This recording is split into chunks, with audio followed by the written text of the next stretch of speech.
এটি হচ্ছে গিয়ে যে ওই পাড়টা যে যে দেখা যাচ্ছে নদীর ওই পাড়ে, এটি হচ্ছে ইন্ডিয়ার করিমগঞ্জ। এটি জকিগঞ্জ, আমি আছি জকিগঞ্জ প্রান্ত থেকে এটি দেখা যায়। এই হচ্ছে ব্যাপার। চলে আসলাম শেষ পর্যন্ত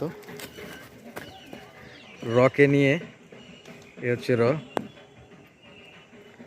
নদী।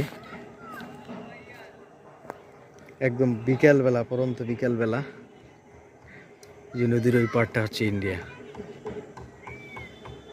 ইন্ডিয়া। মাঝখানে শুধু একটি নদী। এ হচ্ছে ব্যাপার।